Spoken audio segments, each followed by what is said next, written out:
All right, guys, we are back with another Instagram TV today for a recent blog post, and this one is all about 5 tips for how to eat healthy to stay healthy for the long term. All right. So the first tip we're sharing is one of our common tips, but it's really very helpful. So it's to define your why. I think, for example, for the two of us, we have really strong whys that make it easy for us to eat healthy long term.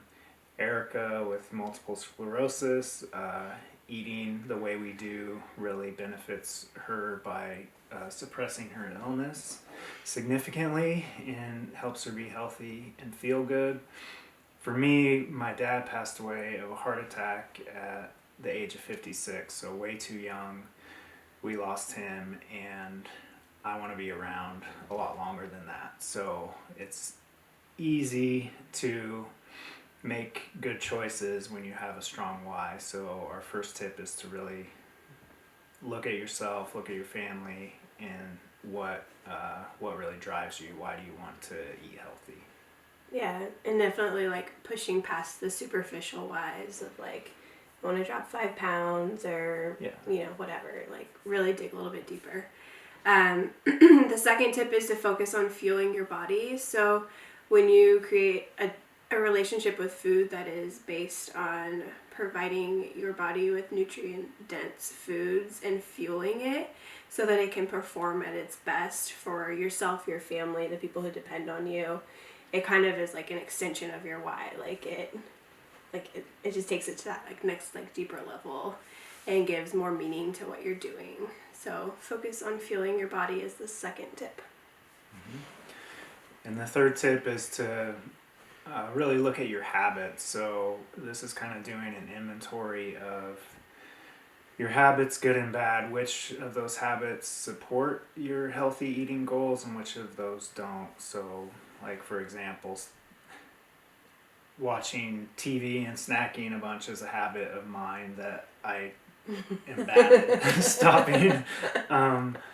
So that's something maybe I could work on, but it might be something you do as well, or drinking on the weekends or something. Things like little things that you could maybe cut out that will maybe benefit you in the long term. So do an inventory of your good and bad habits and work on those. Yeah. And the fourth tip is to get support. So you really want to enlist the, like inner circle in your life in what you're doing, because inevitably there will be road bumps, life will happen, and it's always helpful to have like that extra support in your corner to keep you moving forward and to keep you focused and keeping you back on track and accountable.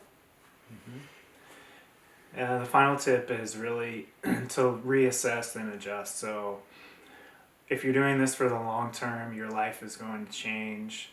Obviously, we're about to have a baby, and that's going to change things for us. So we can't expect to just be one rigid way and follow the same rules all the time. So what has worked for you in the past, you may need to reassess. Your body might change. The foods that do work well for you in your 20s might not be the same as your 40s. So take the long-term approach and kind of always be looking back every once in a while and say, is what I'm doing still working for me, and adjust as needed. Yeah.